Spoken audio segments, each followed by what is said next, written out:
I want to start off first on a very sad note and unfortunate note to just pass along our thoughts and all positivity to the University of Arizona and everything that has occurred there in the last few hours. Had a chance to talk with Coach Rodriguez, very good friend of mine, and just wish them all the best in a tough situation. Brings a sense of reality to depth charts and position battles and all that stuff. But I know they'll work through that together and give us something to talk about as we go forward, and just taking advantage of right now. And had a very good first day out there this morning. A little bit of a change for you guys in terms of usually this morning was just a walkthrough. This morning we practiced, so we got a chance to kind of see some of those guys for the first time do something. They did a lot of good things fast, did a lot of bad things fast, and we'll get that stuff corrected. I know you guys always ask about roster. Our all, to my knowledge, all of our guys are good to go from an academic standpoint, eligibility standpoint. We got one change. Paris Bostic is no longer with the program. He's pursuing other interests. And with that, I'll take your questions.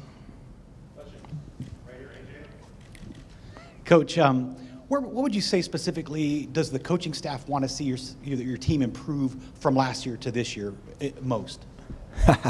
It's a long list, AJ. Obviously, from a defensive standpoint, just too many points, too many yards, too many explosive plays. Our two big keys are explosive plays and taking care of the football on offense, and explosive plays and taking the football away on defense. And so all that goes into that, confidence in your assignment, knowing where your help is, communication, there's a million things that add up to, it's like everything. It's a million tiny details that add up to that drastic change. Over on the right, Lindsay.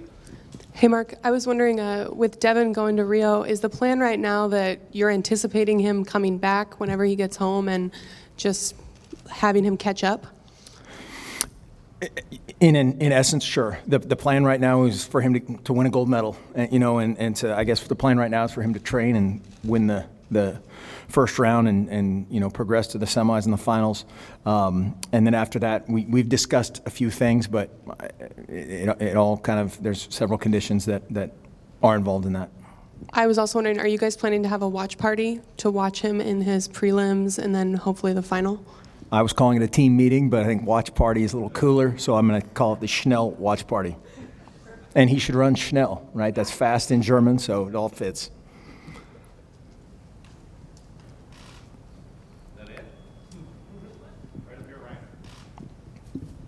Mark, what did you see from the quarterbacks? I know it's early, but since April, did it look like they had been hard after it this summer? What was your impression? Sometimes that we threw it to the wrong team too many times this morning, which I guess is good if you're a DB and bad if you're a quarterback. But the guys did some good things and forced it. Sometimes we do some drills today that basically are kind of to test their decision making, their timing, ball placement, and some good, some bad. But yeah, a lot of progress has been made. And today's we're kind of measuring it against where we were at the end of spring. We're going the right direction, so that's a good thing. This guy was unbelievably better than everybody else moment. No. Coach, I was wondering if you could talk a little bit about how your teaching techniques will change with the new members of the staff, Mr. Yost and Mr. Hope. How you teach. I mean, that's kind of something that we do every day, every kind of season, off season, years. You're adapting not only to what you're doing, but who you're talking to, and how these guys learn and how each individual at your position learns. There's some guys that need to do it. There's some guys you can put it on the board one time and they get it. There's some guys you can show them on film. So kind of finding that mixture and how we teach is huge. And then each year, we're trying to learn every year of how to do that better. And so whether it's a drill or a piece of equipment or a piece of technology, or all those things go into it. But yeah, there's different things at every position. Certainly at our defensive coordinator spot, how we've done that is different because of how Brady's done it. It's obviously defensively drastically different. Offensively, I think it's more of the nuances of his personality and his style. Mark, this is kind of piggybacking off of that, but I know Oregon has its specific brand of football, but with two new coordinators underneath you, is there a different feel heading into this camp than maybe years past? Not necessarily. I mean, I think we want to play fast and score a lot of points on offense, and we want to take it away on defense and shut them out. I don't think that's ever not been the case. But the voices of every team and the kind of the level of volume, whether it's coaches or players, and that culture just kind of changes a little bit every year. And so from that sense, it's kind of the normal. And then again, defensively, yeah, it's all different.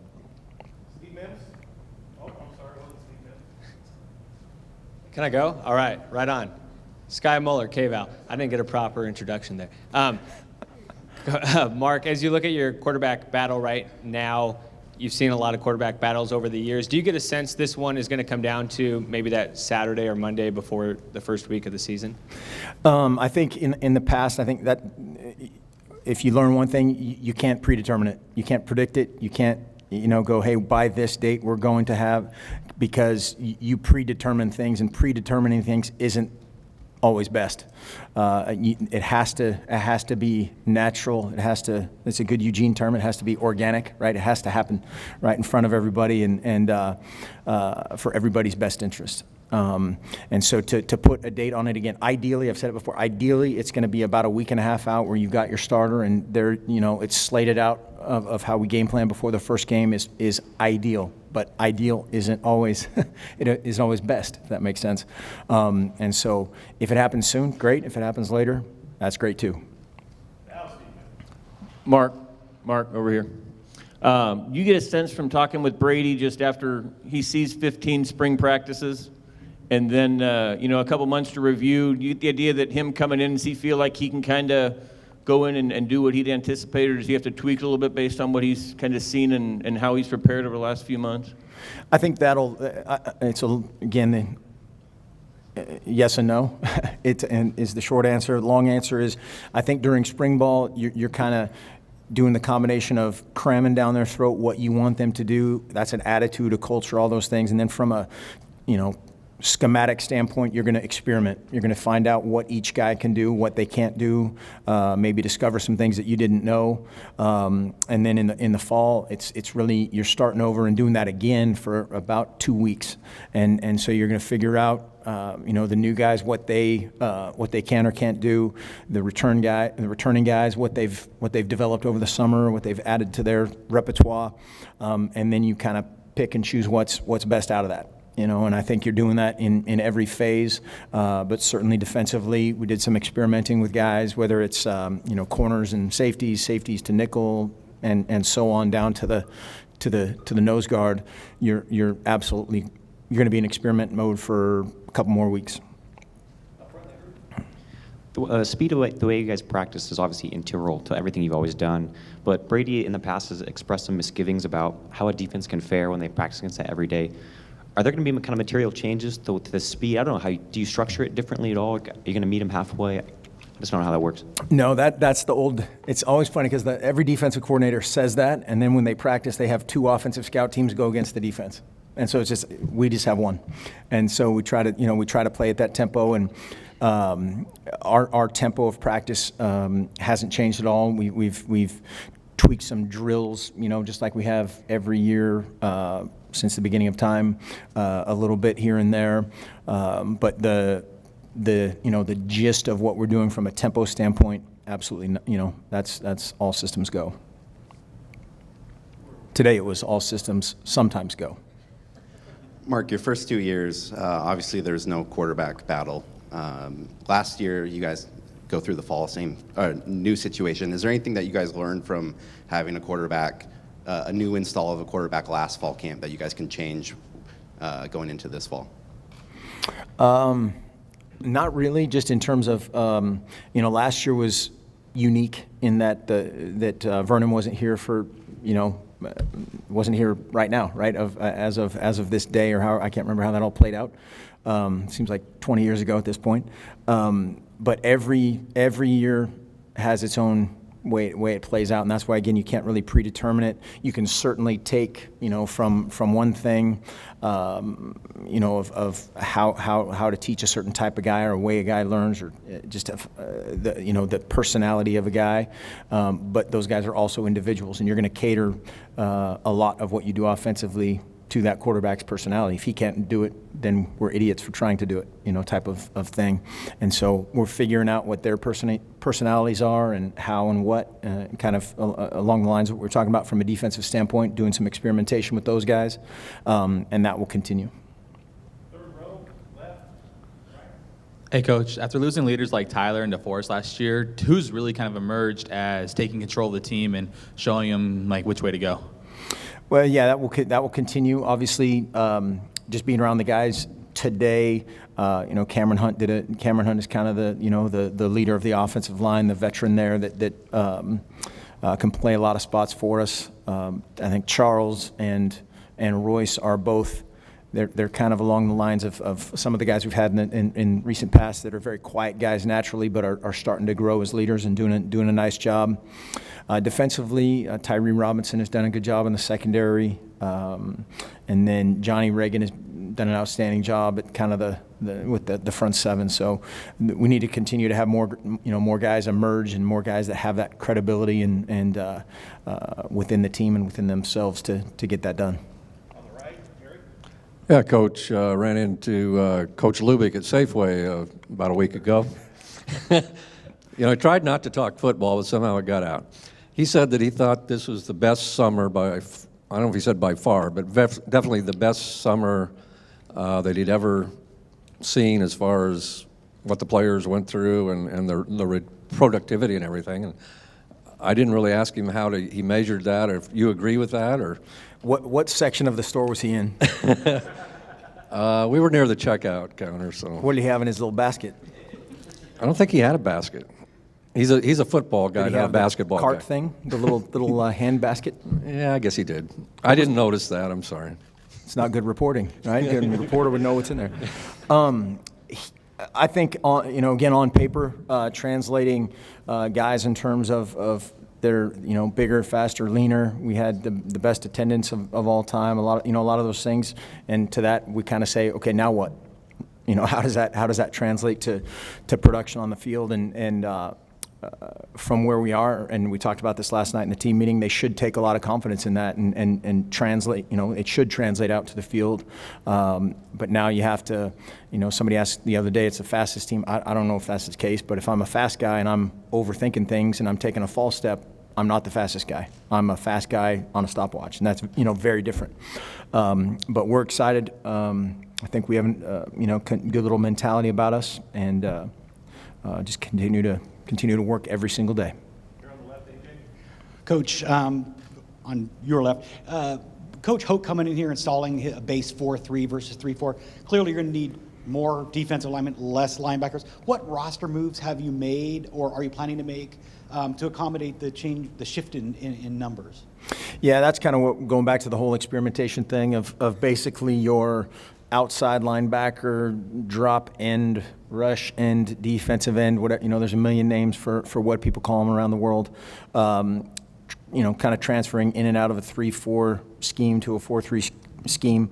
Those guys is where we're experimenting the most right now, of a guy like Tarani Prevost or Justin Hollins or some of these guys that are kind of in that drop backer defensive end mode in the past, and where they end up. If I'm a Henry Mondu, how much outside versus inside do I play on the front? All those kind of things. And so that's kind of it is the biggest area where we're experimenting a lot with those guys. And after next couple of weeks, we'll see where everything shakes out. Over here on the right. Hi, Mark. I know you guys don't place much emphasis on rankings. But do you get the sense just from seeing the guys this morning and spring ball that they really have something to prove this year? I don't know. I said a couple weeks ago that we have never talked about that ever, whether it was the BCS or the college football playoff or whatever, it doesn't matter. And what we've done in the past, it doesn't matter. It's what we're doing right now, and everybody we've had our demise forecast for many, many years. And again, if our guys use that as fire to stoke their preparation, awesome. Mark, I guess the good or the bad thing about a bowl game is that you have the whole off season to think about it.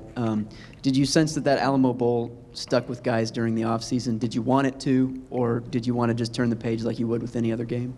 I think it's kind of individualized as well, and great quote-unquote failure in that case or great success is really the same thing. You know, if you can learn from it and you're one of those people that needs to put that picture up on your locker or put that thing in your mirror every day to look at and motivate you to do something, great.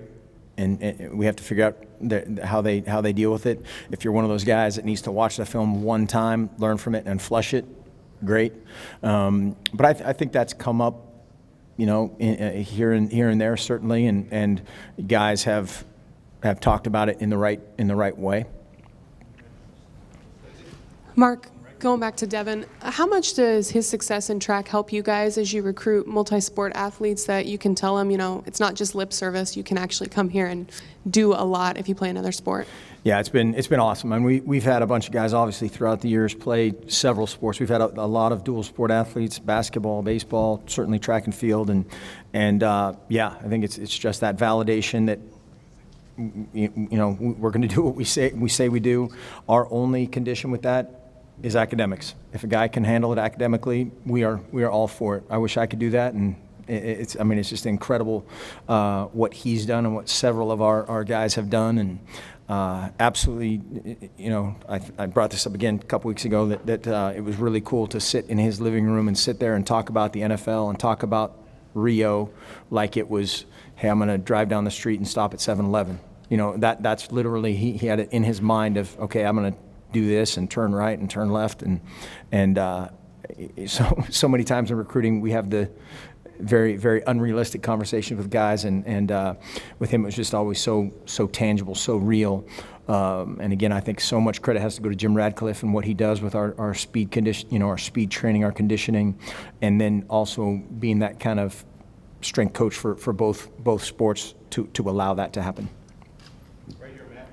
With all your quarterbacks having some kind of experience within your system now, does that change maybe the way you structure or where you're at in install compared to last year when Vernon wasn't even here at this time? Yeah, it probably almost, I almost think sometimes to a fault, like you try to be too cute or do too much early, and, you're trying to for instance, Justin Herbert's out there for the first time today, and sometimes he looks like an all-pro, and sometimes he looks like he's never played football before. I mean that in the nicest possible way. But, you have to, and certainly just the tempo of how we do things, it's different than the summer. And no matter what these guys do in the summer, it's not as fast as when Coach Hoke's out there, Coach Lubick's out there, or we're out there getting them to play at the tempo we want to.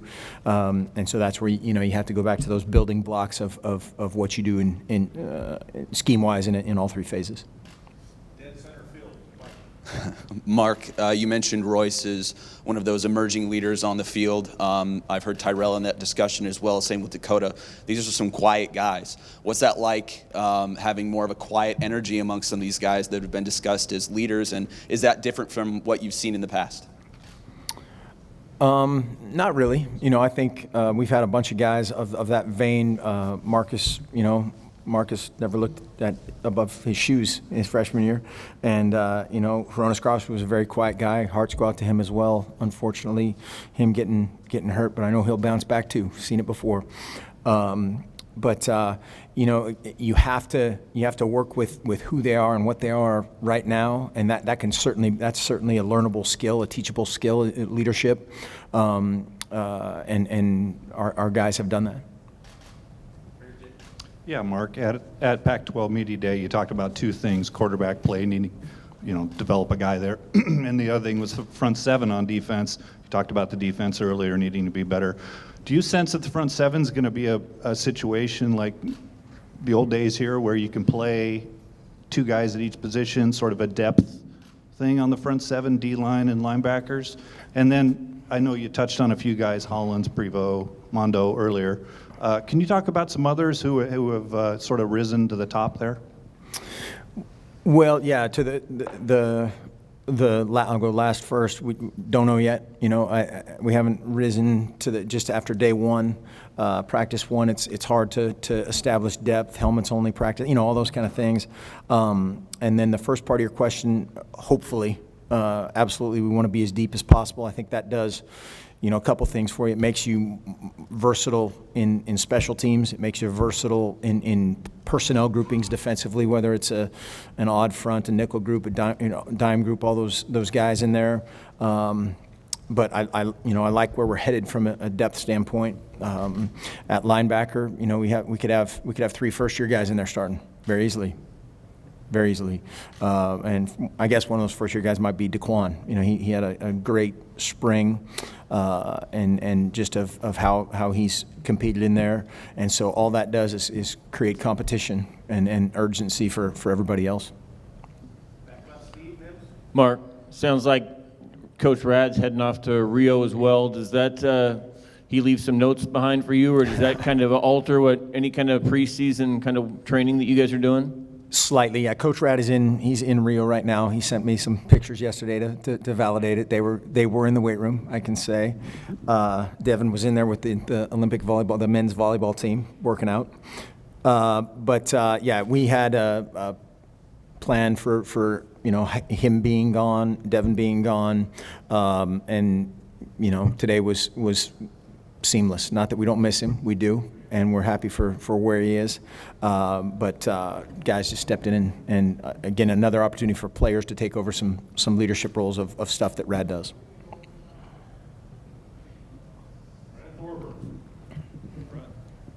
I'm curious how you feel about the new NCAA rules or that allow you to retweet recruits. And it seemed like some coaches around the country, at least the first night, attacked that like, the more you like something, the better chance you have. How do you feel about that? I don't know. Yeah, it's you know. Yeah, it's just a strange world we live in. Leave it at that. With Kirk Merritt's departure, it seems like Charles is really the only guy fits that slot mode. And I know you like to have every receiver be able to play positions, but is there a guy or two that you feel like could be behind him in that slot role, or is it just whoever kind of emerges? Yeah, I mean, yes, it's whoever emerges. We'll have a ton of competition there of kind of what we do with guys in general is kind of start them outside and then work to that slot position, or start them at tailback and work to the slot position. You know, a guy like D'Anthony was a guy that, you know, kind of started at tailback, worked outside, or vice versa. There's been a bunch of guys. You know, Tristan is a guy who by all reports in the offseason or in the summer had a great summer. We'll see how that works out, and then all those guys, the veteran guys, whether it's Darren Carrington or Dwayne, and you know, the other returning guys at receiver will all slot in there, and so just that kind of mix of tailback complement, tight end complement, and then really whoever your, you know, third best guy in there, whether that's an outside guy or an inside guy, we'll figure out. All right, I just saw Roy salute one more. Jay, right here. All right, Coach, can you talk about Dakota's grasp on the playbook at this point, and I guess how advantageous was it for him to be here? You know, I mean, he's been here for a while compared to what you went through, you know, a year ago at this time, from a comfort standpoint. Yeah. And we're always going to make it the best situation, right? That's the coach's job, is to make everything the most ideal situation of all. And if a guy shows up 2 weeks from now and he's your best player, you're going to figure out the best way and you're going to, you know, make it the best.